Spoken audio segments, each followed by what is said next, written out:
Assalamualaikum warahmatullahi wabarakatuh.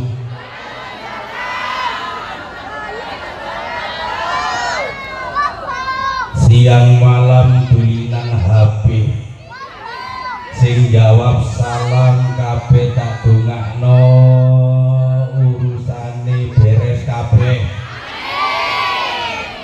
kebutuhane diberesi Gusti Allah, anak turune dikei tetep iman kali Gusti Allah.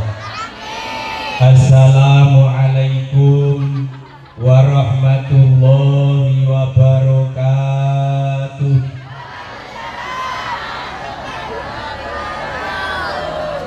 Bismillahirrahmanirrahim.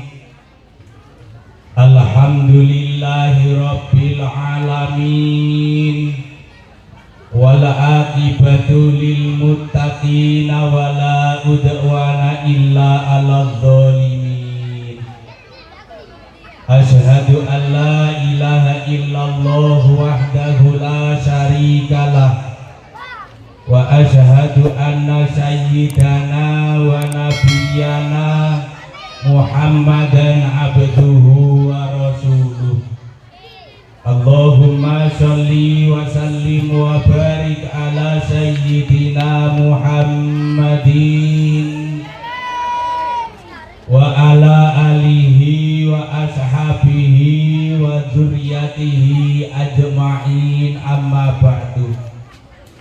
Faqad qala Allah ta'ala fil Qur'anil Karim, a'udzu billahi minasy syaithanir rajim.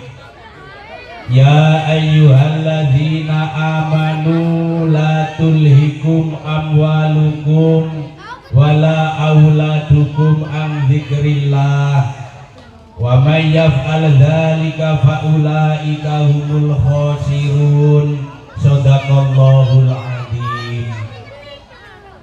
Hadratal ulama ilal kiram warasatul anbiya, para kiai, para bunyai, lan dumateng Bapak Ketua Pelaksana pengaosan umum dalam rangka peringatan Maulid Nabi besar Muhammad sallallahu alaihi wasallam beserta rekan-rekan seperjuangan ingkang sanget kawula mulyakaken, lan dumateng Bapak Lurah beserta perangkatipun, lan dumateng Akhina Villa selaku DPRD Gus sinten Andi Sanjaya ingkang sanget kawula mulyakaken, lan dumateng Bapak Imamuddin boten ngirangi rasa hormat kula dumateng panjenengan, boten kita sebat setunggal asma panjenengan, boten ngirangi rasa takdim kula dumateng para hadirin, boten kita sebat setunggal jabatan panjenengan. Sing penting sing hadir sedaya kemawon wonten dalu punika, gak peduli sing enom utawa sing tuwa, gak peduli sing ganteng utawa sing gak peduli sing dukur utawa sing gak peduli irunge bangir utawa gak peduli sing merem utawa sing mel, sedaya kemawon ingkang sanget kawula mulyakaken. Muji syukur tazakur dhateng ngarsanipun Allah Subhanahu wa ta'ala. Dene punapa kula kali panjenengan sedaya wonten detik niki dipun takdiraken kali Gusti Allah saged pinanggihan malih, saged lumpuh tenguk-tenguk dadi situk, direwangi sing wedok sak menten katahe teka padha nggawa jeruk, sing lanang nggawa manuk situk-situk, ana sing mijeti dengkul, ana sing mijeti bathuk.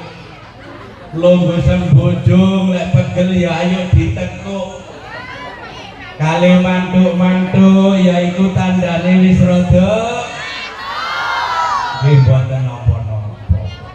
Ngaji hawane ngantuk niku pantes nggih napa mboten? Siji para hadirin kali ningali orkes semakin kata biduane semakin akeh penyanyine sampean boten akan tetapi lek pengajian kiai situ ngantuk apa maneh kiyaine papat kira-kira ngantuk napa mboten? Lek penyanyi biduane masih papat wong areke ayu-ayu wate gawe pakaian mepet ketok susu sepane dukur duduno pupu diangkat ketok katoke warnane ungu buka titik pancene akan tetapi para hadirin deken diae panggonane ngaji hawa ning ngantuk niku pantes. Mula saking punika sing dereng ngantuk sing hadir monggo bareng-barengan mesisan ngoten. Para hadirin hadirat ingkang sanget kawula mulyakaken, buktine kula remen dumateng panjenengan wonten saat punika saged hadir sareng-sareng wonten ngajeng kula. Bengi iki seneng atiku bolo-bolo kabeh padha met.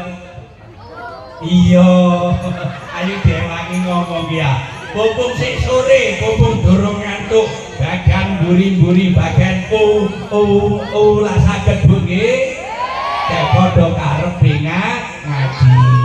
Bengi iki seneng atiku bolo-bolo kabeh padha met lungguh jejer minggu yanggo tujuane kabeh golek jago sim saiki wis metu ayo pelek aja padha andeng-andeng isore elek tak kira ganteng tibake. Ya apa Bapak Dewan, rakyat sampai nekakno pengajian teko Pelausan Wonoayu Sidoarjo didukekno nang kampung sampai tibake tutuk mriki dielek. Ya gak apa-apa pancene. Wis mesti sampe grek wis. Kira-kira kiyaine dielek-elek pantes ngomong mboten? Apa ngomong pantes, Pak? Lek setime jok nemen-nemen sampeyan. Wis tak baleni pisan kas lek ati dielek-elek sandal kula Pak Banter sampeyan siapaken pun. Siap. Laksanakan. Jago sim saiki wis metu ayo meleh aja padha duwe sewek kok warnane ireng tak kira elek tibake. Mudun. Para hadirin hadirat ingkang sanget kawula mulyakaken. Mungkin panjenengan sebagian sing mirengaken pengaosan kula wonten radio SDS jam 5 pagi kali jam 5 sore. Atik kekeki jejulukan Kiai Singo Edan lah ngoten nggih. Mauliduhu bi Malang wa hijratuhu bi Pelausan Wonoayu Sidoarjo wa sultanuhu bi Bakalan Balung Bendo. Dados kula niki kelahiran Gondang Legi Malang, pulane kanca-kanca ngekeki jejulukan Kiai Singo. Nggih muga-muga cukup singone mawon sing edan, kiyaine gak katut kula bayangaken ngeten Bu, lamun kiyaine sing edan kira-kira santrine sing ayu-ayu gak meteng kabeh. Jarno meteng wong duwe bojo dhewe-dhewe. Ya Allah, tibake kula niki kelahiran Malang wa hijratuhu bi plaosan wono ayu Sidoarjo kecantol wong wedok wono ayu Sidoarjo wa sultanuhu bi bakalan balung bendo sakniki kekuasaan kula sing nomor kalih mbok enom wonten bakalan balung bendo tadi enak lek ana mbok tuwek di bagian Laosan mbok enom wonten balung bendo lek mari ngaji mule nang Laosan tulinan gedang susu Laosan lek kepegelen mule nang balung bendo tulinan jeruk balung bendo ya Allah oh tibake ngoten tayi nggih kados sejarah Kiai Singo Edan kelahiran kula saking Malang oh ngono ta ayo bareng-bareng para hadirin hadirat ingkang sanget kawula mulyakaken kula kali panjenengan sedaya diajak kali ketua pelaksana pengaosan umum dalam rangka peringatan Maulid Nabi niki boten sanes kula kali sampean kabeh TI Semerap apa tugase umat Kanjeng Nabi diuripno di alam dunya Kanjeng Nabi sing nyampekno wahyune Gusti Allah awake dhewe boten semerap napa-napa tanpa wahyune Gusti Allah sing dibeto kali Rasulullah akhirnya disampaikan dumateng para sahabate Rasulullah lah ngajeng wau para hadirin Gusti Allah oleh ngendika dipun sampaikan kali Rasulullah a'udzu billahi minasyaitonir rajim ya ayyuhalladzina amanu la tulhikum amwalukum wala auladukum an dzikrillah wa may yaf'al dzalika fa ulaika humul khasirun kira-kira sak ayat iki pun paham napa dereng Bu bapak-bapak pun paham napa dereng adi bener jawabane sampean dereng lamun kula tangletipun paham apa dereng Bu sampun ya buyar mawon la wis seru kabeh lapo ngaji ngekeki roh wong sing wis seru ibarat nguyai segara lah berhubung sing hadir iki sanes kiai tok ya kudu ustaz tok mumpung mlumpuk dadi situ kados mekaten ayo dikupas ayat setunggal iki didamel nopo didamel bekal kehidupan kula sampean kabeh urip di alam dunya sing singkat niki mumpung dereng sowan dhateng ngersane Gusti ya ayyuhalladzina amanu eling-eling wong akeh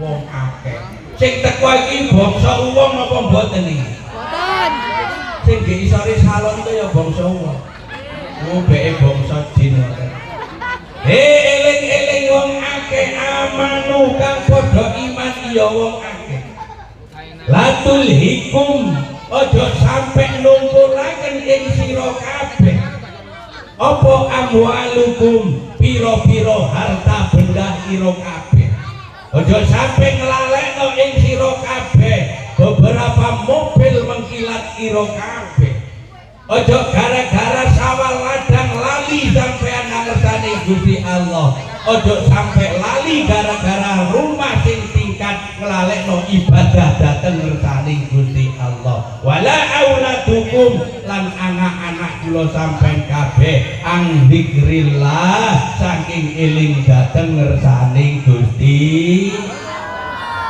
silakan cinta dunia akan tetapi ampun ngantos oleh seneng mobil nglalekno ibadah nang ngersane Gusti silakan rambut rumah omah di tingkat 7 silakan bojone kabehane 3 silakan sing situ ayu sing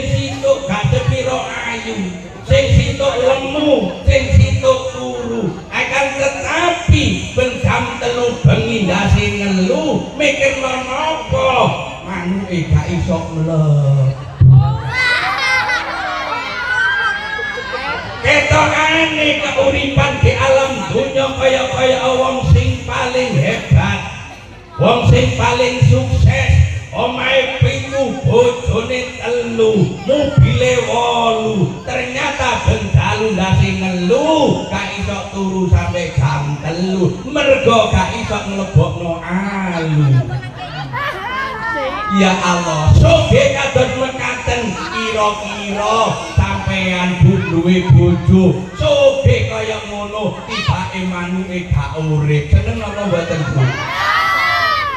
Kira-kira ya gak sepiro soge, gak sepiro ganteng, cuma manuke jenggolo. Sing situk soge, cuma kena diabetes. Kate mangan blinjo gak wani, kate ngombe legi gak wani, kate mangan sate, mangan gule gak wani, kuwatir darah tinggi, akhire soge, manuke gak iso jenggolo, milih dibuka duwe manuke jenggolo, soge manuke gak urip.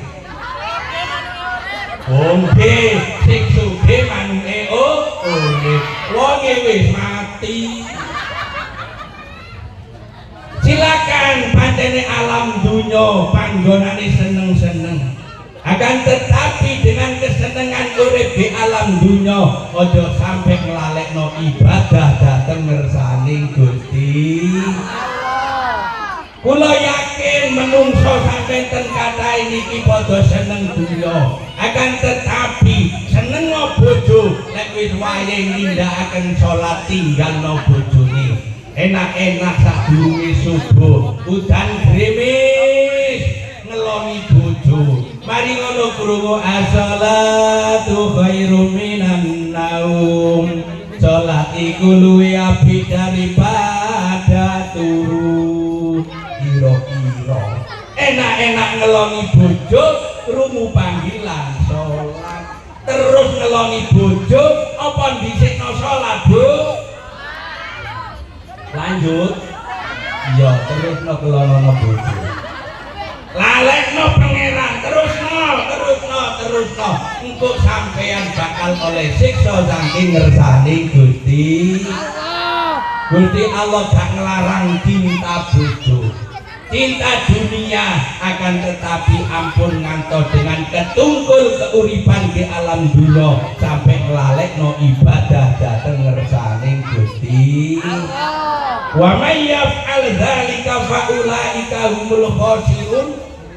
Lek ana wong cinta dunia, cinta jabatan, cinta kedudukan kok sampai lali ibadah nang ngersane Gusti Allah, ya iku tergolong wong sing rugi kabeh. Seneng pakaian silakan. Sampai wis duwe kuning kepingin sing warna pink silakan, wis duwe pink kepingin sing ireng silakan, pancen duit sampean Pak sampean tak kandhani. Sadenge ibu-ibu duwe kenalan Mas Shopping lho Pak, isu paketan datang kudung warna ireng, sore jam 5 paketan datang kudung warna abang teko, nggih napa mboten?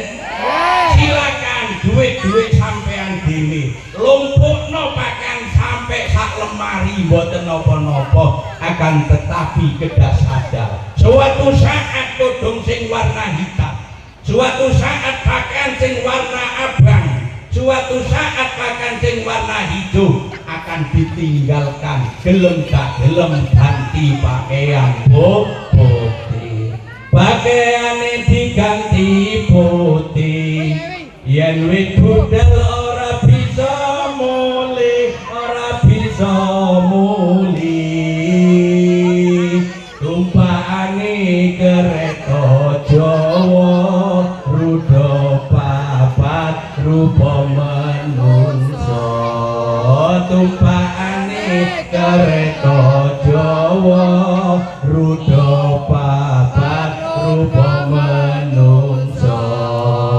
Salatullah salamullah ala Toha Rasulillah.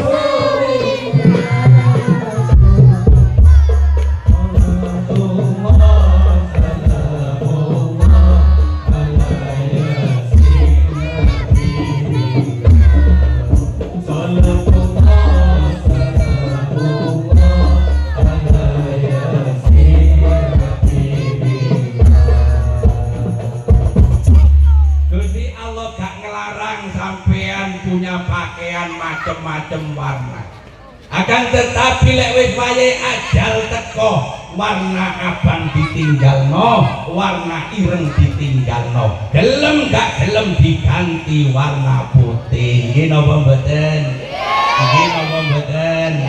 Ya Allah, tumpakane kereta Jawa ruda papat rupa menungso, mobil sing mengkilat Alphard, Pajero, Fortuner, Terios ditinggalno kabeh, gelem gak gelem numpak pendoso.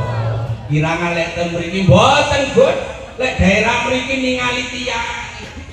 Lek wong sugih duwe Fortuner, lek mati tumpakno Fortuner. Ngoten kira-kira? Lek wong duwe becak mati tumpakno becak. Ngoten kira-kira. Boten sedaya mati nggih punika numpak pendoso.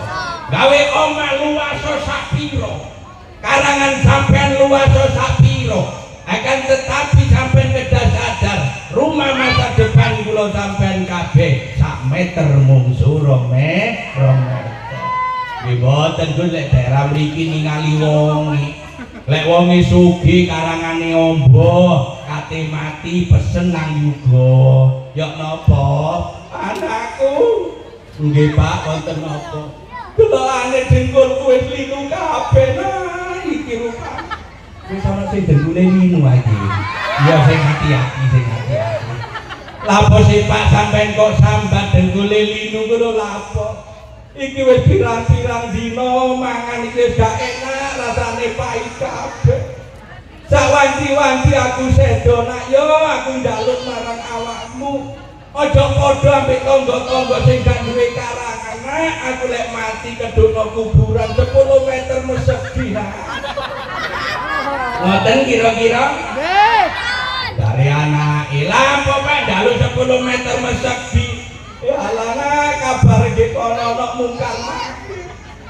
Kalau setengah meter musuro meter gak iso obah bapakmu mah gak iso obah. Lodong berada 10 meter bae mungkar akhir metu teko etan aku iso sing dan ngulon. Kok bae metu teko kulon aku iso mlayu ngetan nah lek sak meter musuro meter aku gak iso obah. Lah terus apa sih sampeyan jaluk Pak? Enak golek wis 10 meter mesegi teprimbet gawakno nah. Tak kasure pisan, tak gulinge pisan.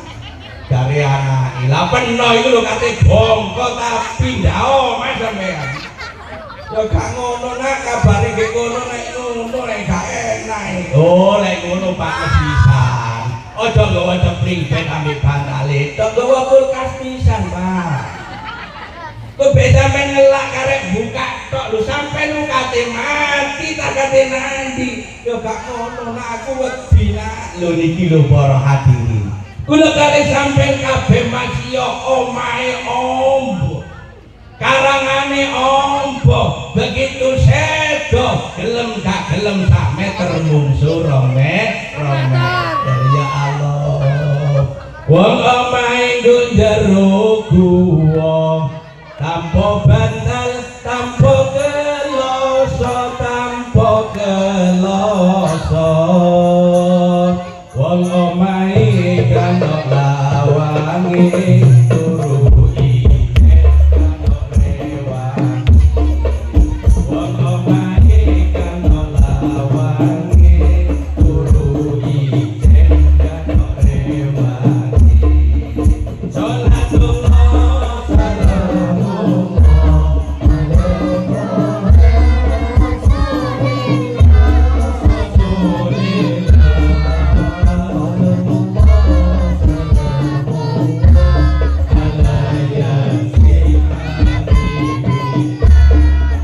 Sholatullah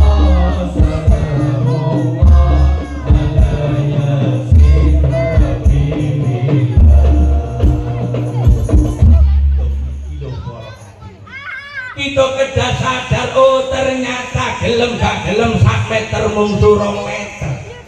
Ade omahe ganok lawange turu ijen ganok rewang. Ya Allah. Sing ampean seneng urip di alam dunya sak bendina duwe bojo dikeloni. anak sing disayangi, wong tua sing dimulyakno, ternyata begitu sedo melok mati Bu. Mboten para hadirin. Kula saking punika sadurunge pisah kula sampeyan kabeh kali keluarga bek menawa ana sing mati aja sampe lali ayo didongak. Niki namung setunggal sing diarep-arep dungane kula sampeyan kabeh sing urip di alam dunya. Maca Al-Qur'an kita sejakaken ten mriko, sedekah sampeyan sejakno ten mriko dengan harapan cek oleh ringanan siksa. Allah Bu sampeyan biyen nalika manten anyar oleh janji ambek aku kaya iya-iya. Mas, aku gak iso mangan Mas, nek gak mangan kali sampean. Sing lanang jawab iya Dek, aku gak iso turu lek gak turu kali sampean Dek. Bantal situk ndak loro, sarung situk bokong loro. Lek aku enak sampean yo enak Dek, lek aku susah sampean melok susah. Kang Mas, saumpama aku mati sampean melok mati ya Kang Mas. Kira-kira jawabane melok mati napa mboten? Niki lho para hadirin, seneng model ya apa nang anak bakal pisah. Seneng ya apa kali bojo bakal ditinggalno. Seneng ya apa kali maratuwa, kali wong tuwa bakal ditinggalno. Kula kali sampean kabeh aja sampe lali ayo didongakno. Selamat berpisah, selamat tinggal sayang. Semoga engkau hidup bahagia. Derai air mata membasahi pipi sebagai tanda cintaku yang suci.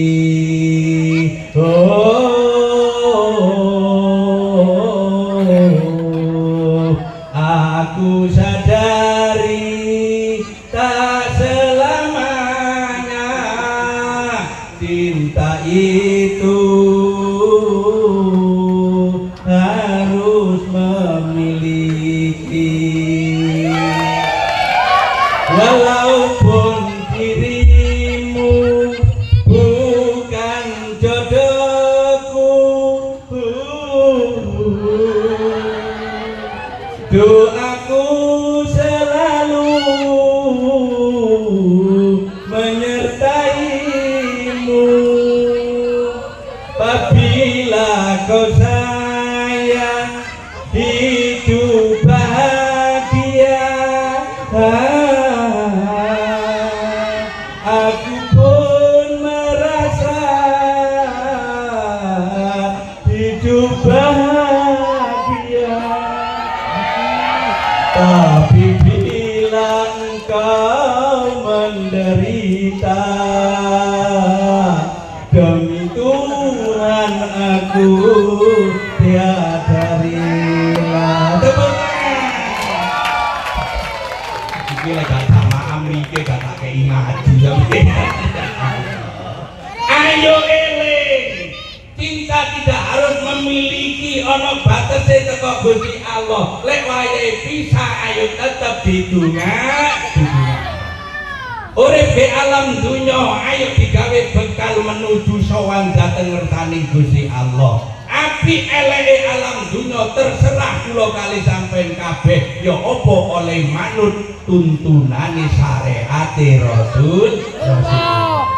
Wa qala ba'dul hukama, wonten sebagian waline Gusti Allah ngendika, salasun utawi perkara telu niki para hadirin, iwamud dunya iso api, ternyata ana perkara telu sing penyebab dadosaken alam dunya rusak.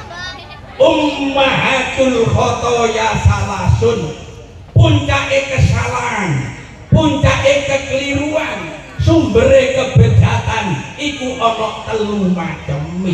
Lek kepingin selamat telung perkara perkara tinggalno. Lek kepingin sampean bejat, kepingin rusak, elung perkara niki penyebabe tirosi sebagian waline Gusti Allah. Niki perlu kita angen-angen ya Allah.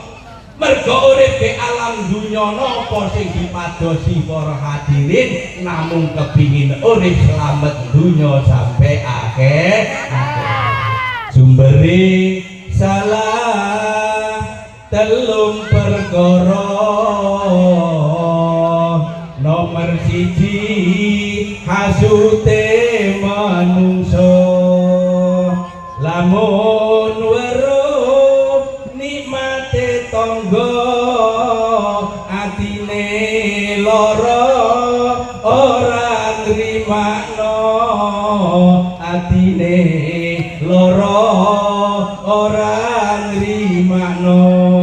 Ya Rabbi sholli ala Muhammad, ya Rabbi sholli alaihi wasallam, ya Rabbi sholli Muhammad, ya Rabbi sholli alaihi wasallam, ya Rabbi sholli alaihi wasallam.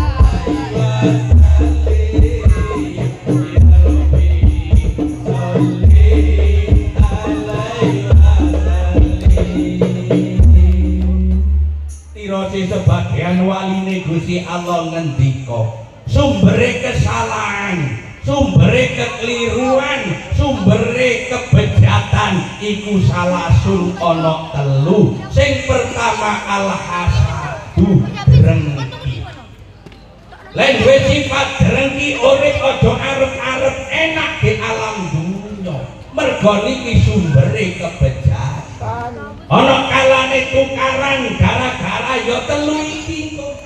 Ana umume mantu gak wau kali mara tuwa, ya mungkin telu niki penyebabe. Ana gak wau kali tangga. Iki ana sing gak wau kali tangga. Wonge ya teko. Sing urip terusno. Aja wau ambek tangga terusno sampai sedo. Ya iso-iso saderenge sedo, muga-muga iso oleh pangapurane Gusti Allah. Wong hasud iku uripe gak enak, dodone sesek, mergo napa? Lek ketok tangga oleh nikmat atine gak nrimakno, atine lara. Budal jamian nggih ngoten. Yusiti ana apa? Halo kancamu, gelange kemrompyong. Gelange kemrompyong. Lah apa sing ngurusi gelange wong? Alah gak kaget ya Yusiti ya. Wong gelang ketokane kemrompyong iku ngono kudu emas. Kudu emas. Ngomong ngoten niku lho para hadirin, lha apa ngurusi gelange kancane? Lek gak atine hasud. Baiku gelang teko emas, baiku teko dembogo, apa ngurusi gelange kanca-kanca. Iki lak gak sing ngurusi ngoten nggih. Nggih. Bapak ngomong kata wau. Ya Allah, ana tangga bangun dilu-dilu bangun. Lah iya tangga mari bangun pager stainless. Durung suwe sakulan maneh tuku mobil mengkilat. Mari tuku mobil mengkilat gak suwe omahe direhab, ditingkat. Ngono lek atine hasud para hadirin. Mari budal tahlilan iki lho rasan-rasan kali kancane. Mat, ana apa Kri? Petru kabar amat awakmu. Kabar apa Kri? Tanggamu lho dilu-dilu bangun ae. Tuku mobil ningkat omahe. Kon ero kabar amat. Kabar apa sih Kri?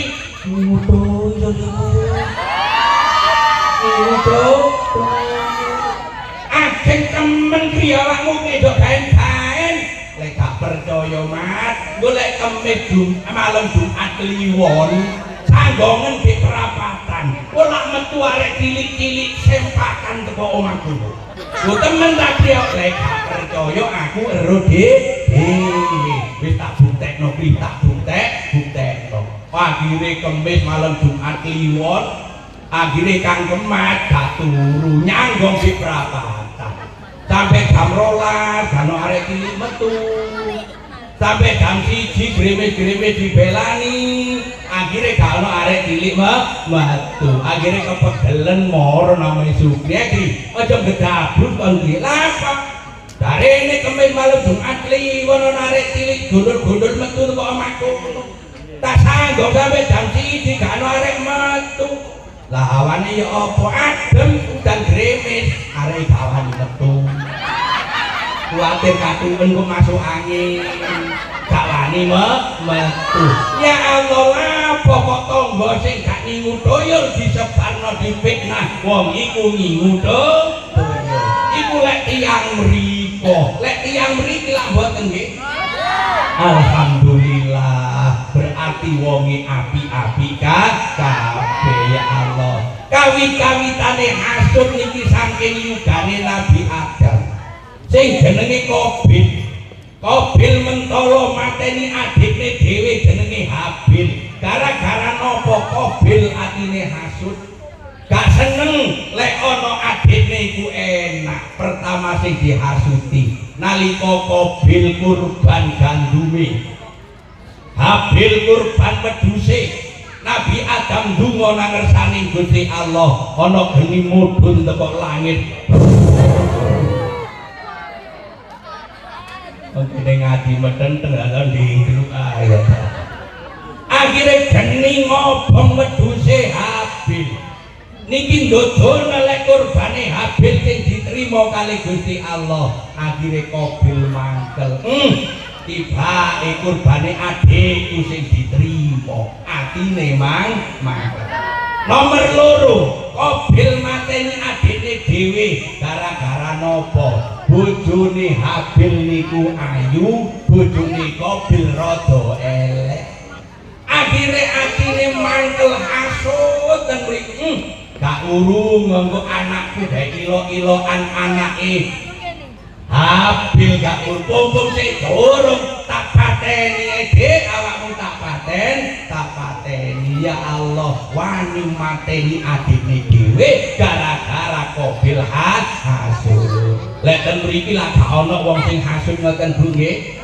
boten wonten kadang-kadang para hadirin sampeyan ngarap manten sing lungguh ki kuwade mantene sing lanang ireng endek metekel sing wedok putih ayu resik ngoten ya Allah ngene kadang-kadang sampeyan muni innalillahi wa inna ilaihi raji'un lah lha kowe Siti kok innalillahi lah iya sing wedok makhluk ketok apa motone lah apa lah wong sing lanang endek ireng metekel kaya kluwek sing wedok ayune kaya ngene lho ketok apa lah ngono dibahas masalah manten padahal Mbak Ayu Mbak elek wis takdire Gusti wis gak perlu dimangkeli gak perlu dihasuti kadang-kadang wani mateni koncone dhewe gara-gara hasud dodol pentol padha dodol pentol sing situk lari sing situk gak payu sing situ dodol pangsit lari sing situ pangsite gak payu akhire mulih para hadirin bune lah apa pakne kok wis mulih entek adiloki pakne entek apa lho pancet iki lho aku mangkel dina iki lah lapo kamat kok mangkel tangga iki lho saking lari sampe kaget bokong iki ya celongoan ya Allah maksud sampean ya napa sing Kang Mas wis lek nuruti ati kaya ngene panas atiku Dik duit 2 juta gone Dik kena aku tak lunga sing ado Dik dari sing wedok kadhe lunga nang ndi sampean Kang Mas aku tak lunga nang Banyuwangi kono Dik timbangane wirang atau isin padha ae Kang Mas wis ngono ya wis ngono singkate crita kena duit 2 juta aku tak lunga nang Banyuwangi akhirnya budal para hadirin bawa duit 2 juta nang Banyuwangi Assalamualaikum Waalaikumsalam sinten panjenengan kula Mbah saking pundi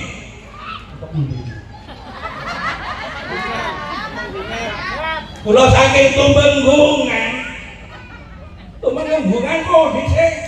Nggih saking Mojokerto mriko Mbak kula ado-ado kula belani teko Tumenggungan Mojokerto nang Banyuwangi, Mbak. Ana keperluan apa awakmu nak? Ngeten Mbak kula dodol pangsit gak payu. Tangga kula lari. Sampai lah saged Mbak beling-beling mlebu nang weteng. Nek mboten nggih pentile duren sampai ndeleke silite ngono. Ya Allah, karene bae nak iku ngono larang nak regane sak juta setengah. Kowe mboten napa-napa sing penting kula lega ati kula. Timbangane dagangan kula mboten payu tangga kula sing lari. Wit masih sak juta setengah kula tumban, Pak. Mboten napa-napa, Pak. Lek saged mangke sampean kei loro dadi kembang bayang 3 tahun. Lek wis 3 tahun bongko mesisan, Pak. Lek sak matine iku ya ana syarate maneh, Nak. Syarate napa, Mbak? 2 juta, Nak. Pun kula niati kula kajati ado-ado teko Mojokerto nang Banyuwangi. Boten napa-napa, Mbak. Sing penting tujuan kula berhasil, Mbak. Ya wis budal mulih, Nak. Mulia, engko tak kirim teko kene lek wis Kamis malam Jumat Kliwon, peke krungu tet santet teko. Oh, nggih pun boten napa-napa. Lek saged pentile duren sampeyan tutupno nang silit ngono. Dek kapok mesisan. Wis tak apa-apa nek wis kuliah, akhire mulih para kadhi. Barang gak suwe tet santet teko. Nung tenung teko. Sing asale dodol pangsit laris wetenge mules. Akhire gak konsentrasi dodolan. Mulih para hadirin, Dik, aku mulih, Dik. Kenapa Kang Mas kok mulih wetengku mules, Dik, wetengku loro. Ya apa iku meneh gak iso dodolan, Dik. Ya wis gak apa-apa Kang Mas ditambahno. Didolno wedhus para hadirin digawe tombo. Gak waras tetep wetenge blenduk. Merapatan blenduk ala bayang. Tetep wetenge gedhe. Ya Allah, dolno sapi Kang Mas, yo tak dolno sapi ben nambahno sampean. Iya Dik, gak apa-apa sing penting aku ndang waras, ndang iso dodol maneh. Didolno sapi gak waras, didolno gogolan entek 3 gogolan gak waras. Nang dindi tombo wis diparani, ternyata gak iso waras. Encen iso waras yo napa? Wong wetenge loro. Senep panas, Dik, panas wetengku Dik, panas. Ngombe. Lho kana gelase, ngurung gak ngombe.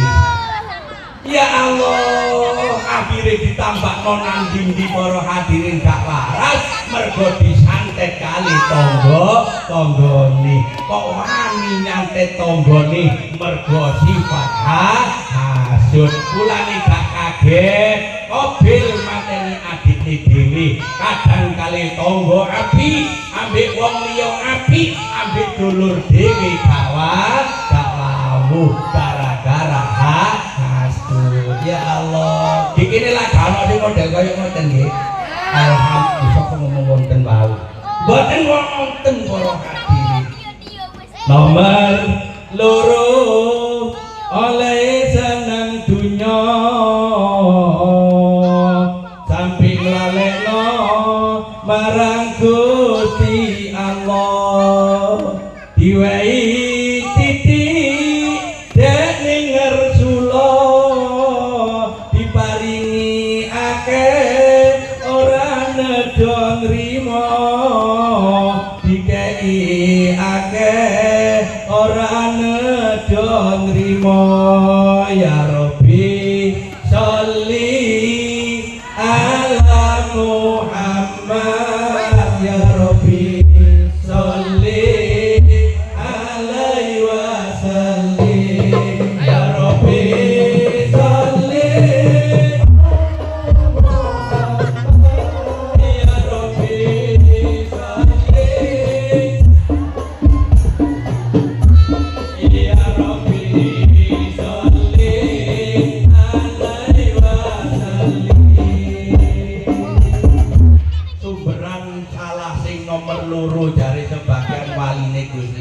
Allah.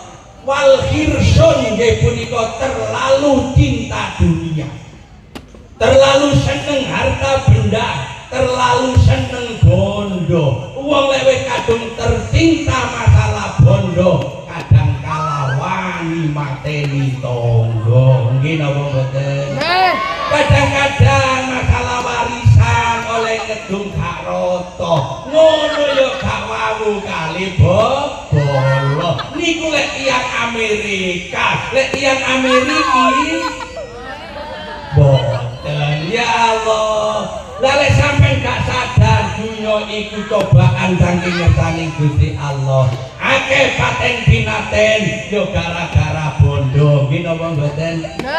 Gara-gara njaluk sepeda motor gak dituruti ambek ibune dibeleh. Ya ana model kaya ngoten gara-gara dunya. Sapa kawit-kawitane wong sing terlalu cinta dalam keadaan dunya niki, kenikmatan niki, ternyata bapak kita Nabi Adam alaihi salam. Wa kunna ya Adam uskun anta wa zaujukal jannata wa kula minha ragadan haitsu syi'tuma wa la taqrabu hadhihi syajarah fatakuna minadz dzalimin. Adam, manggono awakmu mbek bojomu mbek swarga. Kabeh tak wenangno Dam jare Gusti Allah. Apa ae tak wenangno, omah sing teko emas nggonono, gedung sing teko berlian panggonono, mangan wis gak ate nyambut gawe, serba cemepak serba ono. Cuma sintuk Dam yo wala takroba hadihi. Ojo ide-ide nang iki asajaro uwi.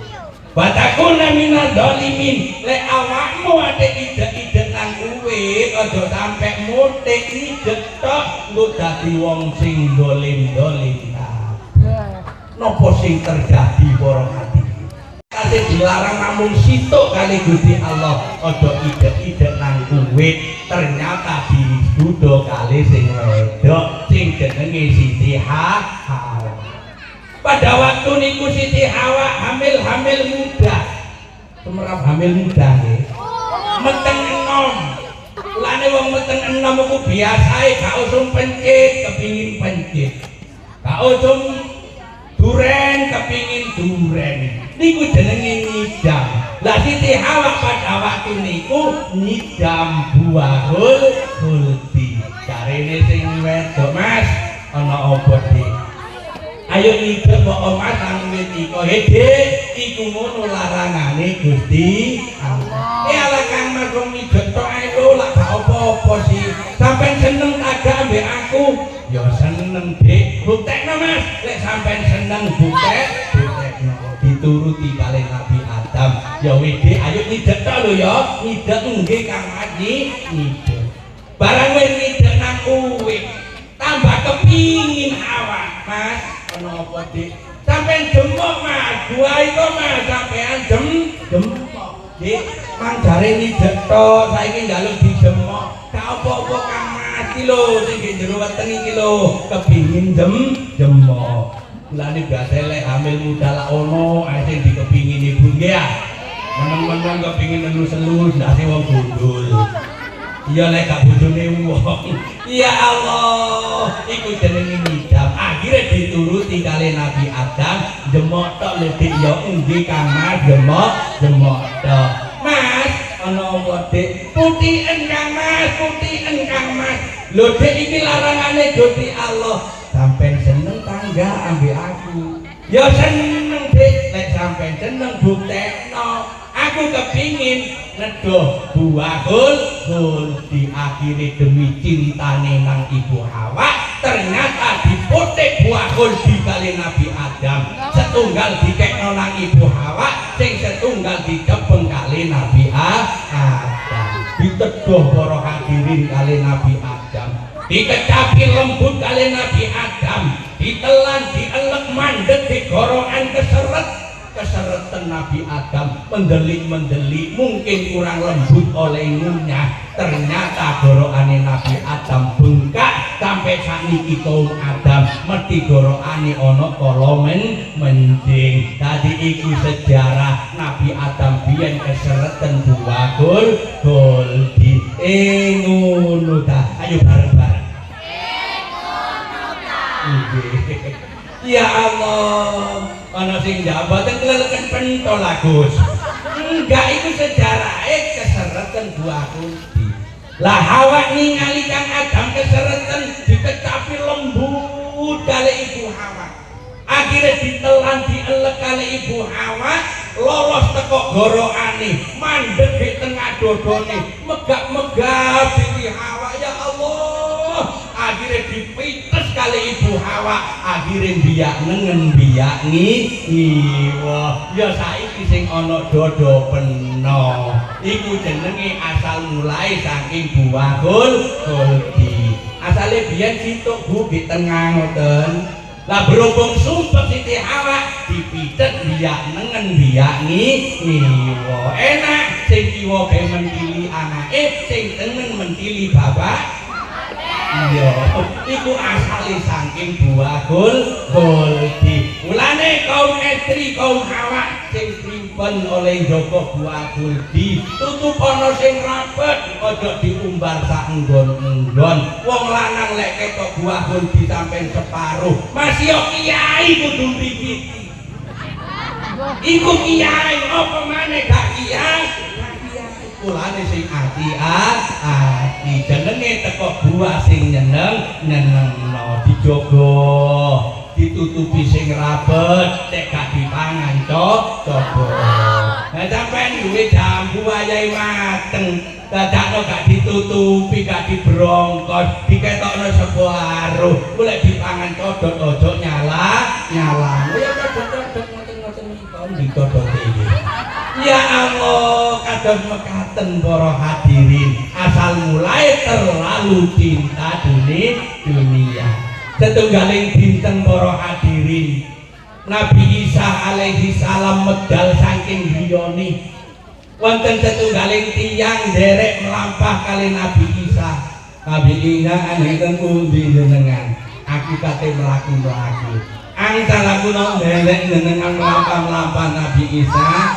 oleh oh nggih kula nderekaken Nabi Isa nggih monggo akhire mlaku Nabi Isa kali koncone budal mlaku beto roti kabehane telu akhire mandek Nabi Isa kali koncone sarapan roti ya padha karo sampeyan nang wali 5 wali 8 lak bontot ngoten Bu nggih kadang-kadang bontotane ambek sing gawa lu abot bontotane. Nabi Isa mboto roti telu para hadirin. Akhire mandek sik, ayo mandek sik. Napa Nabi Isa walik mandek barang sarapan di. Nggih mboten napa-napa. Akhire sarapan roti.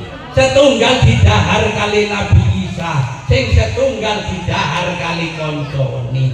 Lah berhubung Nabi Isa mboten beto banyu kanggo ngombe, mudhun nang bengawan. Dulurku, aku tak mudhun njupuk banyu, aku tak ngombe. Nggih monggo sampeyan mudhun Nabi Isa sampeyan ngombe. Ya aku tak ngombe ya, aku tak ngombe. Endi gelase? Oh, gak ono, wis gak apa-apa, panitia pun gopong. Masih ana gelase gak apa-apa. Akhirnya Nabi Isa nyedok nang bengawan diombe kali Nabi Isa akhirnya ditinggal menisor kali Nabi Isa koncone sing kedunyan roti karek situk dipangan kali koncone Nabi Isa munggah Nabi Isa tangan sedulurku ono Nabi Isa ono prosoku tak tinggal mang roti lah karek situk sapa sing njogok Iran boten semelak kula boten semelak dipake boten semer padahal dipangan kanca-kancane ya wis gak apa-apa ngatasane roti ae ayo mlaku bareng nggih Nabi Isa nggih monggo mlaku bareng-bareng di tengah perjalanan ketok anake menjangan loro ngentot ibune ditingali diceluk kali Nabi Isa salah sijine anak menjangan rene tali waduh oleh perkara hadir coplok pentile melayu nang ngarepe Nabi Isa alaihi salam. Ya Allah, akhirnya dibeleh kali Nabi Isa, dibakar, didadekno panganan sing mateng, didahar kali Nabi Isa, didahar kali koncone Nabi Isa. Mantun dahar, belunge diuncal-uncalno. Begitu rupa belung Nabi Isa ngendika, belung, ngadeka biiznillah dengan izine Gusti Allah, belum urip maneh langsung rupa anak iki kijang utawa menjangan. Koncone heran, jenengan niku hebat Nabi Isa, hebat jenengan. Ketokane koncone pilek kali ngoyo. Ya, iku ngono memang tandha kekuasaane Gusti Allah. Lek awakmu ero iki tanda-tanda kekuasaane Gusti Allah, belum iso urip maneh. Sing nyolong roti sapa? Boten temelah kami tak boten temelah. Tetep gak ngaku kono. Ya wis gak apa-apa, ayo mlaku. Barang mlaku di tengah perjalanan di ngarep wonten bengawan. Katene nyabrang gak ono jembatane, katene numpak kapal gak ono kapale, dicekel tangane koncone Nabi Isa, mlaku dek ndukure bengawan. Tutup pinggir para hadirin boten kelelep. Nggih lek mule ayo dipraktekno, lek ono wangan ayo mlaku ndukure wangan. Kira-kira kelelep apa mboten? Iya, enten duduk Nabi Isa. Akhirnya buatan kelelep koncone tambah heran. Jenengan hebat Nabi Isa, mlaku gek ndukure bengawan buatan kelelep jenengan. Dulur, iki ngono tanda-tanda kekuasaane Gusti Allah. Lek awakmu wis nyaksekno iki tandane kekuasaane Gusti Allah. Sing nyolong roti sapa? Sing nyolong roti sapa? Boten temelah Nabi Isa, kula boten temelah. Ya Allah, gawe gak apa-apa, ayo mlaku. Akhire mlaku para hadirin Nabi Isa kali koncone. Nabi Isa lungguh ndoprok. Semrap lungguh ndoprok alam-alam. Ya kene sampean ngoten niku. Lungguh ndoprok medongkrong. Tangane Nabi Isa njupuk pasir diuntu-untu dadi telu. Turoban dahaban debu dadi emas keling langsung dadi emas. Ya Allah, kita tuh gak muni ngono ndak ya. Dadi langsung dadi emas para hadirin, numpuk telur kok emas dari koncone. Jenengan niku hebat Nabi Isa. Lawang gledhog ino dadi emas ngeten hebat jenengan. Lah sampean untu-untu dados 3 kanggo sinten Nabi Isa. Dulurku, sing setunggal sak tumpuk emas iki kanggo aku. Lah sing setunggal kanggo sinten? Sing situ iki kanggo awakmu. Lah sing setunggal kanggo sinten? Kanggo wong sing nyolong roti. Kula Nabi Isa sing mendhet kula. Sing mendhet kula. Ya Allah iki lho kurang ngajari kanca. Mangerut tandha kekuasaane Gusti Allah rupa menjangan. Rupa mlaku gek ndukure bengawan selamat. Sapa sing nyolong roti? Boten temen aku lho. Barang oleh hadiah emas. Kula sing mundhut kula. Dina iki awakmu aja ngetutno lakon ambek aku. Mulya mlaku sak karepmu aja ngetutno lakonku. Emas 3 tumpuk peken kabeh. Gak apa-apa peken kabeh. Ya Allah, Nabi Isa lemah disabda dadi emas, ditinggal mboten seneng emas.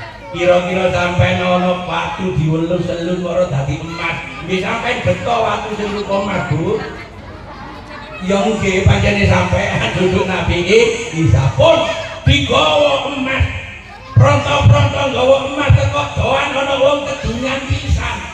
Ana ratune perampok loro. Ketok wong gembol emas.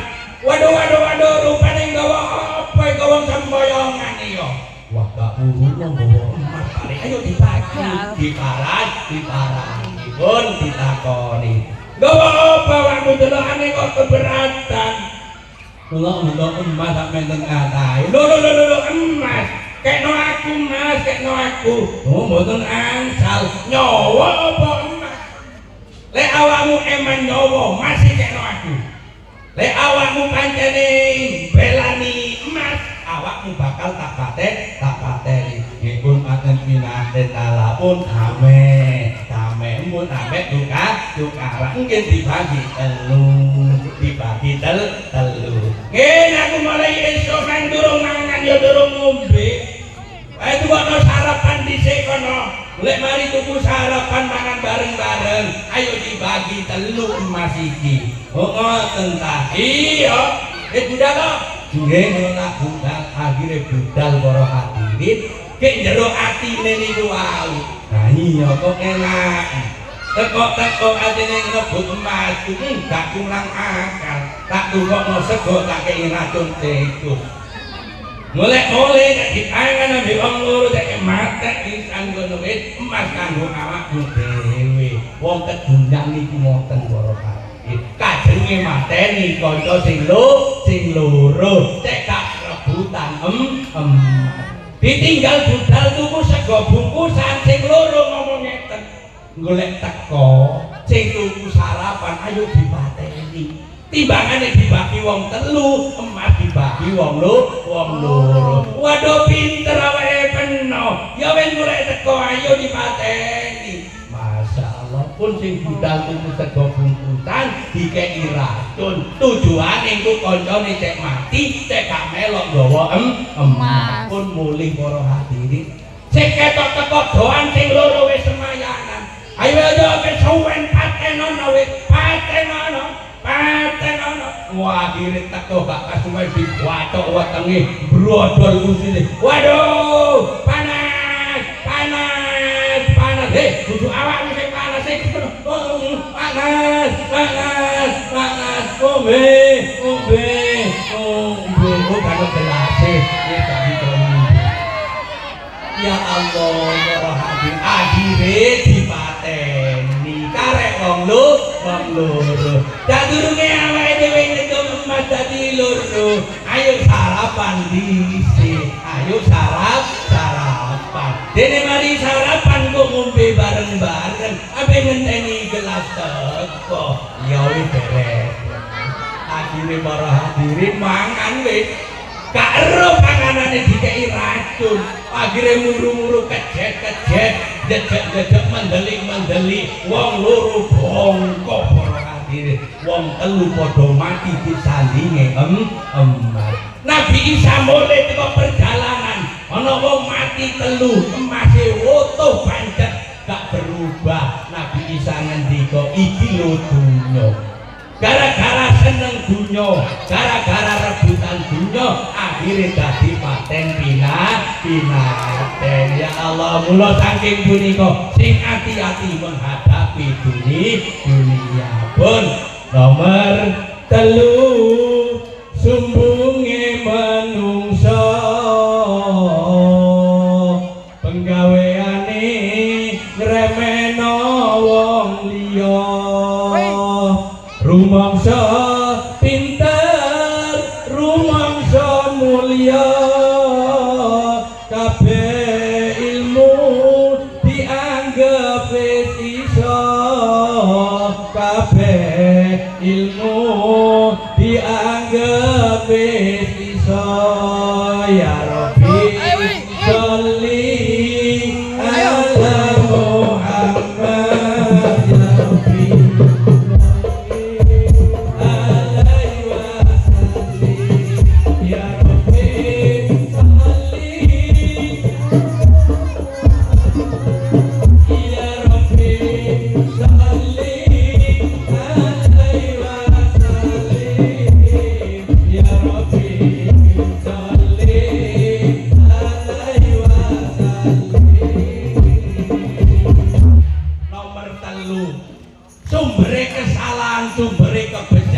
Sumbere kekeliruan nggih punika al mutakabbir, nggih punika sumbune manungsa.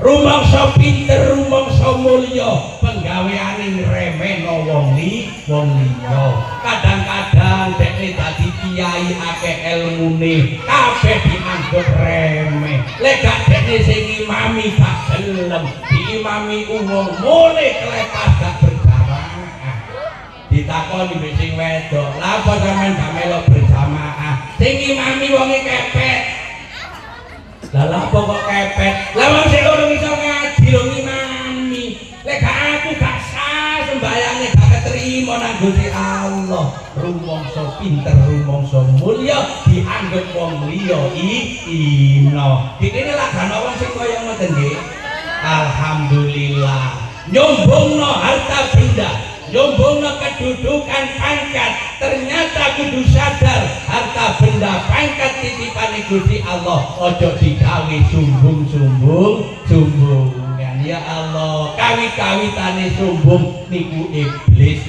wa idza kunna lil malaikati isjudu li adama fasajadu illa iblis nalika Gusti Allah ndamel Nabi Adam wonten swarga saking lempung ukure Nabi Adam kurang luwih 30 meter.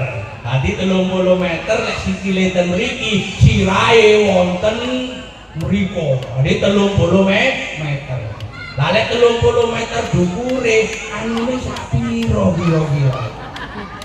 Apa nek maksude kupile sak pira? Ya Allah, pun begitu pun dados Nabi Adam wujud di swarga. Nalika diperintah kali Gusti Allah para malaikat sujud nang Nabi Adam sujud krana hormat kedadosan sing enggal di swarga boten sujud krana ibadah krana sujud ibadah namung dhateng ngersaning Gusti Allah fasajadu mongko para malaikat padha sujud illa iblis kejaba iblis abah mokong iblis. Tadi abah niku artine mokong bangkang niku jenenge artine abah. Mulane lek nyeluk abah aja dawa-dawa. Abah ngono ae. Aja abah. Oh berarti mokong. Ngono abahe iya. Diceluk mokong iya. Ya Allah, mokong iblis fastakbara gumedhe wa kana minal kafirin lan ana iblis golongane wong sing kufur kabeh. Padahal iblis iki mulya-mulyane manungsa. Saderenge diusir saka swarga, iblis dadi ratune swarga. Wis ibadah ke swarga selama 80.000 tahun iblis iki. Ibadah nang Gusti Allah selama 80.000 tahun. Ambek sampean oleh sembahyang suwe pundi, Bu?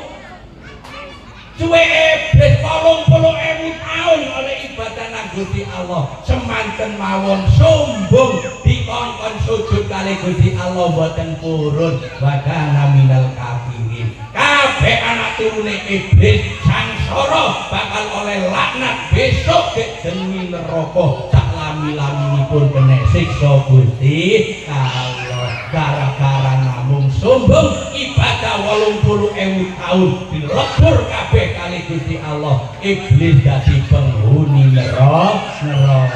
Mula saking punika awake dhewe aja duwe sifat sombong. Soge ilingo harta benda titipane Gusti Allah. Dadi kiai, dadi wong pinter ilingo ilmu titipane Gusti Allah. Sing duwe jabatan ilingo suatu saat jabatan bakal sirna, jabatan terakhir kula sampean kabeh almarhumah.